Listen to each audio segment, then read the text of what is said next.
قبلہ دی مدد کعبہ ایما مدد فتح باب نبوت پہ بے حد درود ختم دور رسالت پہ لاکھوں سلام جس نے ختم نبوت پہ پہرا دیا ایسے قائد کی عظمت پہ لاکھوں سلام ڈال دی قلب میں عظمت مصطفیٰ سیدی اعلیٰ حضرت پہ لاکھوں سلام ایک میرا ہی رحمت پہ دعویٰ نہیں شاہ کی ساری امت پہ لاکھوں سلام بعد از عبد و صلات اسٹیج پر پنڈال میں موجود تمام سادات کرام اور مسلک آقا اہل سنت و جماعت کے مستند اور مقتدر علماء تحریک لبیک یا رسول اللہ تحریک لبیک پاکستان کے تمام زعماء ذمہ داران عہدیداران کارکنان محبین معاونین اور وابستگان اور اسٹیج پر موجود مجاہد تحریک ختم نبوت و اسیر ناموس رسالت حضرت مولانا عاصم اشفاق صاحب رضوی دام ظلہ و دام اقبالہ آج کی اس پرنور محفل کی تمام انتظامیہ کو خراج عقیدت پیش کرتا ہوں۔ حضرت قبلہ خطاب فرمائیں گے مختصر وقت میں آپ سے بلا مبالغہ اور بغیر کسی تصنع اور بناوٹ کی یہ بات عرض کرنا چاہتا ہوں کہ اللہ کی عزت اور اس کے جلال کی قسم ہے وہ لوگ بڑے خوش نصیب ہیں جن کو اللہ نے اپنے محبوب کا پیار عطا فرمایا سے بڑی کوئی خوش نصیب ہے۔ اعمال میں کمی کا ہونا اور بات ہے، گناہگار ہونا اور بات ہے، لیکن جس شخص کے دل میں رسول اللہ کا پیار ہے، حضور کا وہ حقدار ہے، رسول اللہ کی نسبتوں کا وہ امین ہے، وہ بہت خوش بخت ہے۔ صحیح بخاری کی حدیث ہے غزوہ حنین پر ایک صحابی کو حضور نے مال غنیمت سے ایک 100 اونٹ عطا فرمایا، جس کی اگر مناسب اور اوسط قیمت بھی لگائی جائے تو آج کے زمانے کے اعتبار سے 1 کروڑ روپے بنتی ہے۔ ایک صحابی کو 100 بکریاں بھی نائت کی، چاندی بھی نائت کی، بلکہ حضرت عباس رضی اللہ تعالیٰ عنہ کو حضور نے اتنا سونا عطا فرمایا چاندی کے، آپ عرض کرنے لگے حضور اب تو اٹھایا بھی نہیں جاتا، بس ہو گئی ہے۔ سبحان اللہ۔ ویسے بھی آتا ہے فقیروں پہ انہیں کچھ پیار بھی ایسا اتنا عطا فرمایا، اتنا عطا فرمایا کہ عرض کیا حضور آپ کے کرم کی تو حد ہو گئی، لیکن بخاری میں موجود ہے وَلَمْ يُعْطِ الْأَنصَارَ شَيْئًا، حضور نے انصار مدینہ کو کچھ بھی نہیں دیا۔ یہ جتنا بھی مال غنیمت عطا فرمایا یہ مہاجرین کو عطا فرمایا، وہ صحابہ جو مکہ سے آئے تھے گھر بار چھوڑ کر، حضور نے انہیں سب کچھ دیا، لیکن جن کے عام آقا مولا صلی اللہ علیہ وسلم جلوہ فرما ہوئے حضور نے وَلَمْ يُعْطِ الْأَنصَارَ شَيْئًا، پنجابی جدہ مانا ہے کہ انہوں نے حضور نے کوئی تیلا چوانی بھی نہیں دی۔ اب جو 9 عمر انصار تھے جنہوں نے ہفتہ 1.5 ہفتہ 2 ہفتہ یا 10 دن پہلے کلمہ پڑھا تھا، ان کی زبان پر فطرت کے تقاضوں کے مطابق یہ بات آ گئی کہ ہمارے جو بڑے ہیں ان کی تلواروں سے تو خون ٹپک رہا ہے اور وہ ہر جنگ میں گئے، ہر میدان جہاد میں ہمیشہ وہ آگے آگے رہے، اوس والے خزرج والے انصار مدینہ جس میں حضرت انس رضی اللہ تعالیٰ عنہ بڑے بڑے جلیل القدر صحابہ ہیں، حضور نے ہمیں کچھ نہیں دیا اور جو مہاجرین ہیں حضور نے سب کچھ عطا فرما دیا۔ یہ بات رسول اللہ نے سماعت فرمائی اور اسی وقت ہنگامی اجلاس طلب فرما دیا، فرما ابھی کے ابھی سارے چھپر کے نیچے جمع ہو جاؤ۔ اور اما فقہاء الانصار جو انصار کے بڑے بڑے جلیل القدر صحابہ تھے وہ کانپنا شروع ہو گئے کہ ابھی کوئی ہمارے حوالے سے کوئی وحی الہی نازل ہو رہی ہے، حضور پر نور ہم سے ناراض ہو گئے۔ حضور نے فرمایا میں تم سے ناراض نہیں ہوں، لیکن ہنگامی اجلاس سے بلاؤ سب کو۔ فوراً جو فقہا تھے انہوں نے کھڑے ہو کر عرض کیا حضور یہ بچوں کی زبان سے یہ بات نکل گئی ہے، ہم نے ایسی کوئی بات نہیں کی۔ حضور نے فرمایا میں ناراض نہیں، بس تم سے میں ایک بات کرنا چاہتا ہوں کہ تمہارے دل میں، تمہارے بچوں کے دل میں یہ جو بات آئی ہے کہ مہاجرین کو اتنی عنایات ہوئی اور ہمیں کچھ نہیں دیا۔ فرمایا اما ترضون ان یذهب الناس بالشاة والبعیر وتذهبون الى رسول اللہ برحالکم، فرمایا کیا تم اس بات پر خوش نہیں ہوتے کہ جب دوسرے رات کو گھر پہنچے تو گھر والے پوچھیں آج کیا لے کر آئے ہو؟ کوئی کہے میں 100 اونٹ لایا ہوں، کوئی کہے میں 100 بکری لے کر آیا ہوں، کوئی کہے میں اتنی اوقیہ چاندی لے کر آیا ہوں، کوئی کہے میں اتنا سونا لے کر آیا ہوں۔ اور جب تم اپنے گھر کو پہنچو گھر والے پوچھیں ہم تم کیا لے کر آئے ہو تو تم کہیں ہم اللہ کا حبیب گھر میں لے کر آئے ہو۔ تم آگے سے یہ کہو کہ مل گئے مصطفیٰ اور کیا چاہیے۔ سبحان اللہ۔ جس کو اللہ نے اپنے آج کا تو دور وہ ہے جس کے بارے میں حضور نے ارشاد فرمایا تھا صبح کو بندہ مسلمان ہوگا شام کو کافر ہوگا، اور فرمایا کچھ فتنے ایسے ہوں گے جن کی زبان نہیں ہوگی، وہ گنگے ہوں گے، وہ اندھے ہوں گے، وہ بہرے ہوں گے، اور جو ان کی طرف جھانکے گا وہ اس کو اپنی لپیٹ میں لے لیں گے۔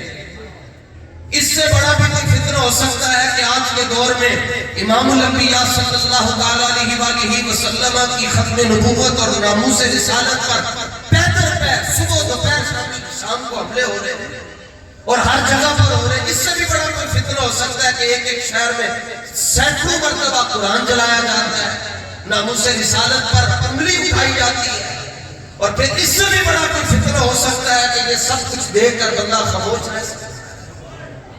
ابھی آپ نے عشاء کی نماز ادا کی ہے، علماء چاہے وہ احناف کے ہوں، چاہے وہ مالکیہ ہوں، چاہے شوافی ہوں، چاہے حنابلہ ہوں، سارے علماء یہ کہتے ہیں اگر کسی کو نماز میں ایسے خیال بھی آ جائے کہ وہ زبان پر بھی نہ لا سکتا ہو، اس کے باوجود اس کی نماز نہیں ٹوٹتی۔ نماز میں اگر ایسے خیال آ جائے، کاروبار کے خیال آتے ہیں، تجارت کے خیال آتے ہیں، دنیا داری کے معاملات نماز میں آگے پیچھے چل رہے ہوتے ہیں، نماز نہیں ٹوٹتی۔ لیکن ایک مرتبہ امام قاضی اعظم مالکی ہو یا امام سبکی ہو، سب نے یہ مسئلہ لکھا ہے کہ اگر ایک مرتبہ دل میں یہ خیال آ جائے، تصور آ جائے، خطرہ یہ گزر جائے کہ رسول اللہ کے بعد بھی کوئی نبی آ سکتا ہے، بندہ اسی میں کافر ہو جاتا ہے۔ خیال آنے سے کافر ہو جاتا ہے، اور جو کہتے ہیں مرزائی ہمارے بہن بھائی، خیال آنے سے بندہ کافر ہو جاتا ہے، اور جو کہتے ہیں کہ یہ شرعی ہے۔ کیا صدیق اکبر کو نہیں تھا پتا کہ اس دور میں جو ختم نبوت کے منکر ہیں، جو ڈاکو ہیں، مسلمہ قذاب کا جو پورا لشکر ہے وہ بھی شہری ہے؟ کیا ان کو نہیں تھا پتا کہ شہریوں کے کوئی حقوق ہوتے ہیں؟ 73 جنگوں کے اندر 259 صحابہ شہید ہو رہے ہیں، اور صرف ایک جنگ جو ختم نبوت کے لیے لڑی گئی 1200 صحابہ شہید ہو گئے۔ تو یہ تو وہ دور ہے کہ فتنے ہی فتنے، اس میں بچنے کا ایک ہی حال ہے۔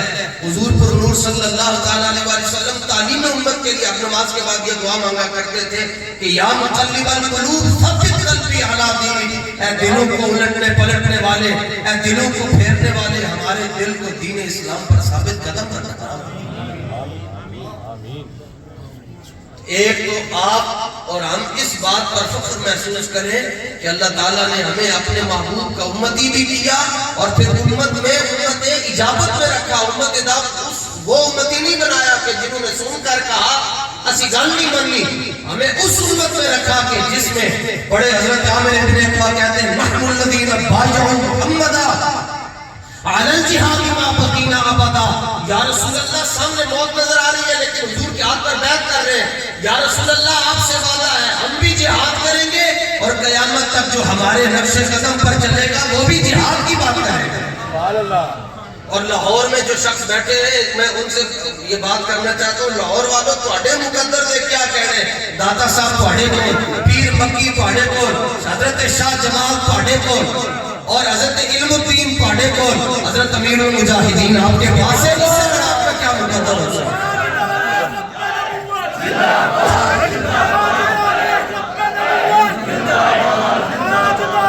دیکھیں جس شخص نے حضور پر نور صلی اللہ علیہ وسلم نے فرمایا کہ جس شخص نے ایک میری اس سنت کو زندہ کیا جس کو لوگ چھوڑ چکے ہوں، اللہ اس کو 100 شہیدوں کا ثواب دیتا ہے۔ وہ سنت جس کو دنیا ترک کر چکی ہو، اس کو کوئی شخص زندہ کرتا ہے، حضور فرماتے ہیں میرا امتی تو اللہ اسے 100 صحابہ کے عمل جتنا اللہ ثواب عطا فرماتا ہے. جڑا ایک سنت زندہ کرے اللہ انہوں اتنا ثواب دیتا ہے کہ جس بابے نے پوری امت زندہ کر دی. اور جو 17 سے لے کر 21 تک بابا جی کے ساتھ چلے، یا 12 سے لے کر 21 تک چلے، 10 سال چلے، 5 سال چلے، 4 سال چلے، ان کی یہ حالت ہے کہ زمانہ ان کو نہیں سنبھال سکتا. اور جو یہ چھوٹی چھوٹی قوم ہے جو آج سے 4 سال سے پہلے بابا جی سے جڑ چکی ہوئی ہے، جب 20 سال کے بعد یہ جوان ہوں گے، ان کو دنیا کیسے سنبھال سکتا ہے؟ سبحان اللہ.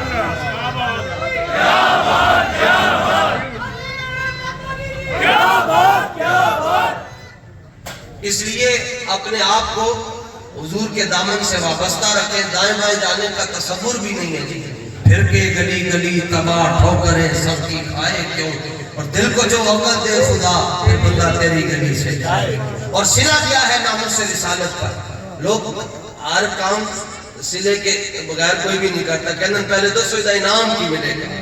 ناموس رسالت پر ایک رات حضرت انس بن ابی مرثد الغنوی رضی اللہ تعالیٰ نے ایک رات پہرا دیا. حضور نے فرمایا لا نغررن من قبلک انس، کلیاں تو پہرا دینا ہے کہ تیری طرف کوئی کمی نہیں رہنی چاہیے. خیال رکھی ادھر سے دھوکہ نہ دے دیا جائے، ادھر سے کوئی کمی نہ ہو، ادھر سے کوئی تمہیں کراس کر کے میرے لشکر تک نہ پہنچ سکے. اور ہزاروں کا لشکر ہے، اور گھاٹی پر کھڑے ہو کر حضرت انس بن ابی مرثد سنن ابی داؤد شریف کی روایت ہے صفحہ نمبر 506 پر. لیکن افسوس یہ ہے کہ یہ روایات امت سے اس لیے مخفی رکھی گئی. اقبال کہتا ہے اقبال یہاں نام نہ لے علم خودی کا، موضوع نہیں مکتب کے لیے ایسے مقالات. بہتر ہے کہ ان بیچارے ممولو کی نظر سے پوشیدہ رہے بعض کے احوال و مقامات. یہ روایتیں سنائیے تو پھر تو امت زندہ ہو جائے گی. اگر یہ تم نے ان کو حدیثیں بتائی تو امت تو جہاد کی بات کرے گی. اس لیے بہتر ہے کہ ان کو بس فضائل والی حدیثیں سناتے رہو اور مست رکھو ذکر و فکر صبح گاہی میں انہیں پختہ تر کر دو مزاج خانقاہی میں اسے 100 لاکھ کرو بے شعبان. کسی صحابی کی سیرت میں یہ نہیں آتا کہ ایک صحابی نے کھڑے ہو کر کہا جی میں اپنا سلسلہ الگ بنا رہا ہوں اور تم لوگوں کو گھیر کر لاؤ اور لوگ مرید بناتے جاؤ.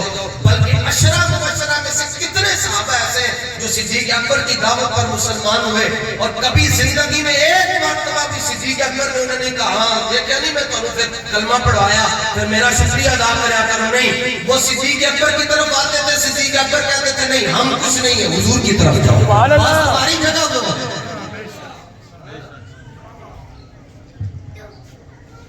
وہ روایات پوشیدہ رکھی کہ ایک رات پہرا دیا. صبح جب پہرا دے کر 2 رکعتیں حضور نے فجر کی سنتیں پڑھی، 4 رکعتیں فجر کی 2 حضور نے سنتیں پڑھی.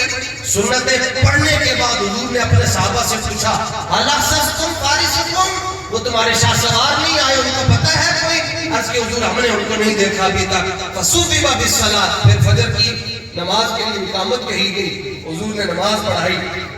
فجعل رسول اللہ صلی اللہ علیہ وسلم یصلی ویتلفظ. 100 لاکھ صحابہ میں سے کسی اور کے لیے یہ جملہ نہیں ہے کہ حضور نماز بھی پڑھا رہے ہیں اور نماز کے دوران جن گھاٹیوں پر حضرت انس پہرا دے رہے ہیں حضور ان گھاٹیوں کی طرف دیکھ رہے ہیں. صدیوں بعد کمینوں نے آ کر اپنی کتابوں میں یہ باتیں لکھی کہ اگر نماز میں نبی کا خیال آ جائے تو نماز ٹوٹ جاتی ہے. اور 1000 سال پہلے ہند کا راجہ ہم سب کا خواجہ معین الدین چشتی اجمیری فتویٰ دے کر گئے کہ ہر کے در نمازش نبینت جمال یاد فتویٰ حمید ہم کیوں نمازش قضا منت. فرمایا صدیوں بعد کہیں گے اپنی تبلیغ اور اپنی نمازوں پر مان کرتے ہوئے کہ جس کو نماز میں نبی کا خیال آئے اس کی نماز ٹوٹ جاتی ہے. فرمایا میں پہلے تمہیں خبردار کر کے جا رہا ہوں، یاد رکھنا فتویٰ ہے خواجہ صاحب کا. فرمایا جس کو نماز میں رسول اللہ کا خیال نہیں آتا اس کی تو نماز ہوتی ہی نہیں ہے. کیونکہ ثابت ہوا کہ جملہ فرائض فرو ہے، اصل اصول بندگی استاد بھر کی. حضور نماز میں یہاں کہتے ہیں کہ نبی کا خیال آنے سے نماز میں نقص پڑ جاتا ہے، وہاں حضور کو اپنے امتی کا خیال اور خیال بھی نہیں آ رہا بلکہ حضور نماز میں دیکھ بھی رہے. فلما قضا صلاته وسلم، حضور نے نماز مکمل کی اور سلام پھیر کر عادت مبارکہ یہ تھی کہ حضور ورد فرماتے تھے کلمہ شریف. اور آج امت کو اس مسئلے میں بھی الجھا دیا گیا. آپ نماز کے بعد کلمہ پڑھتے ہیں, کہاں لکھا ہوا ہے بھائی یہ ہندو اور سکھوں کا نام ہے؟ خدا کا نام کہنے پر بھی دنیا دلیل مانگتی ہے, رب کا نام لینے پر دنیا کہتی ہے پہلے دلیل دو پھر رب کا نام کرو. حضور کی عادت مبارکہ تھی, حضور نماز کی ادائیگی کے فوراً بعد کلمہ طیبہ کا ورد فرماتے تھے, مسلم میں موجود ہے. لیکن اس دن رسول اللہ نے کلمہ طیبہ کا ورد نہیں کیا. جو اسلام پھیرا, سلام پھیر کر اپنے مقدس صحابہ کی جماعت, وہ صحابہ جن کے بارے میں امام الانبیاء صلی اللہ علیہ وسلم نے فرمایا اللہ تعالیٰ نے عالم ازل میں نگاہ فرمائی, نگاہ انتخاب دلوں کی طرف, نبیوں اور رسولوں کے بعد جو دل اللہ کو سب سے ستھرے نظر آئے, اللہ نے انہیں میرا صحابی بنا دیا. تو حضور نے ان صحابہ کی جماعت کی طرف دیکھ کر ایک جملہ فرمایا ابشروا, فرمایا تمہیں مبارک ہو, خوشخبری ہو, وہ شاہ سوار آ گئے. وہ جنہوں نے رات کو پہرا دیا وہ آگے ہو. ان سے حضور نے پوچھا هل نزلت اللیلہ, یہ حضور امیر المجاہدین نور اللہ مرکزہ کی زبانی میں اس کا ترجمہ کہ ہاں جی کوئی کام کر کے آتا تھا تو بابا جی پھر پوچھتے تھے سوتے رہے ہو یا کوئی کام بھی کیتا نے. حضور نے فرمایا کہ ساری رات پہرا دیتے رہے یا آرام کرتے رہے. عرض کے حضور میں 2 مرتبہ اپنی سواری سے اترا ہوں, ایک مرتبہ قضائے حاجت کے لیے اور دوسری مرتبہ میں نے فجر کی نماز پڑھی ہے. فرمایا جانتے ہو اللہ نے اس کا صلہ کیا دیا؟ عرض کیا نہیں. فرمایا قد او جب کا, فرمایا ایک رات تم نے پہرا دیا ہے اور اس میں شل نہیں کھائے, اس میں مارے نہیں کھائی, اس میں تلواریں نہیں چلی, اس میں تیر نہیں چلے, اس میں گرفتاریاں نہیں ہوئی, اس میں پگڑی نہیں کھلی, صرف بس ساری رات پہرا دیتے رہے ہو. فرمایا اس کا صلہ یہ ہے او جب کا, وہ جنت جو سدرۃ المنتہا سے آگے ہے تم اس کو کھینچ کر اپنے پاؤں کے نیچے لے آئے. سبحان اللہ. ایک رات کا پہرا ہے تو یہ صلہ ہے جنہوں نے فیض آباد جا کر حضور کی پوری امت کا ایمان بچا دیا, پوری امت کا ایمان بچا دیا, قبلہ سیدھا کر کے رکھ دیا, بالکل سیدھا کر دیا اور قیامت تک بتا دیا کہ حق والا وہی ہوگا جو رسول اللہ کی ختم نبوت پر پہرا دیتا ہے. حضور ہر ایک دے بھی نہیں سکتا. یہ مولا مشکل کشا, تاجدار حلقہ, شہنشاہ بدر اور شہنشاہ احد اور 32 کافر مولا علی نے میدان بدر میں اکیلے مارے ہوئے. 32 کافر فاتح بدر ہے, شیر شمشیر زن شاہ خیبر شکن, پرتب دست قدرت پہ لاکھوں سلام. یہ تو مولا آج لوگ کہتے ہیں لبیک والے ہی کیوں نکلتے ہیں, لبیک والوں کو ہی کیا مسئلہ ہے. یہ مولا علی نے صدیوں پہلے فیصلہ دیا, فرمایا رسول اللہ کی عزت پر پہرا وہ دے گا جس کی ماں کا دامن پاک ہو.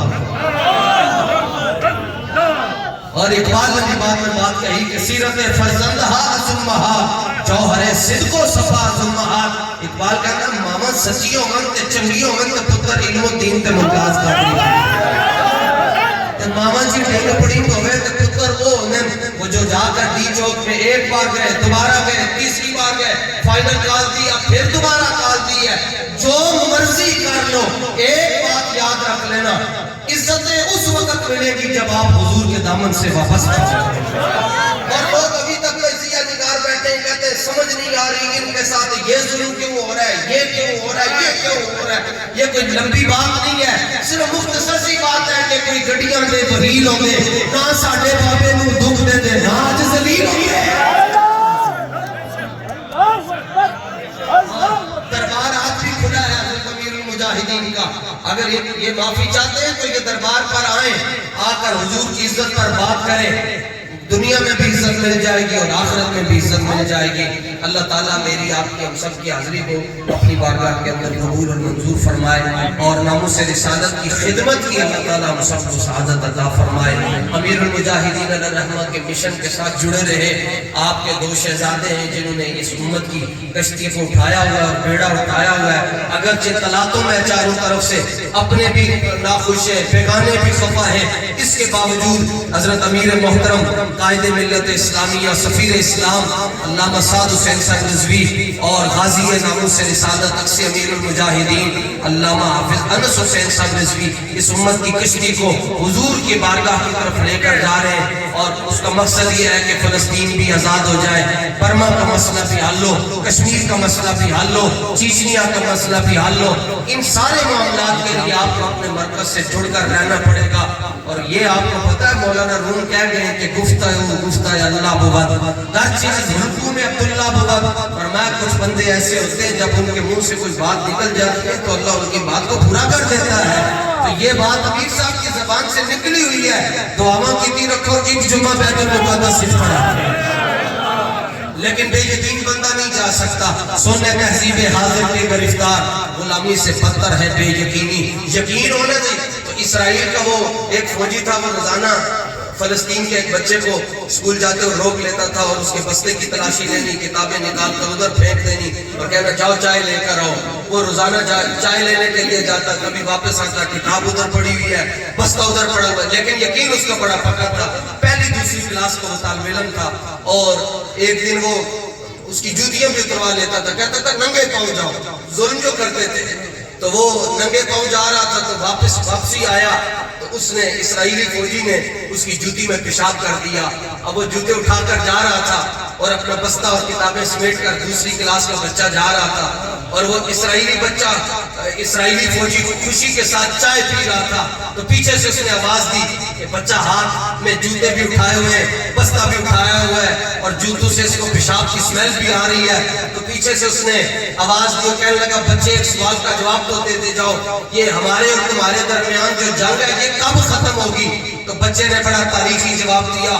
اس نے کہا جب تم میری جوتی میں پیشاب کرنا چھوڑ دو گے میں تمہاری چائے میں پیشاب کرنا چھوڑ دوں گا. اس نے مسئلہ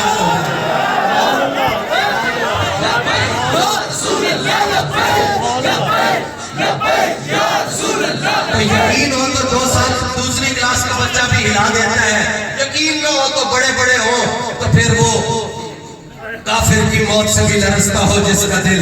کون کہتا ہے اسے کہ تم مسلمان کی موت مار رہا ہے؟ یہاں تو فیض آباد کے دھرنے میں بچے کو فون آ رہا ہے کہ وہ تو شیلنگ شروع ہو گئی تو سیدھیاں گولیاں بج رہی ہیں. تو چھڑ دے مولویاں دا دامن اور مولویاں دا پیچھا چڑھ دے. جے تو میرا پتر لگ ہے تے گھر آ جا. تے پتر پیو نو کہہ رہے کہ جے تو میرا ابا لگ ہے تے دھرنے جا.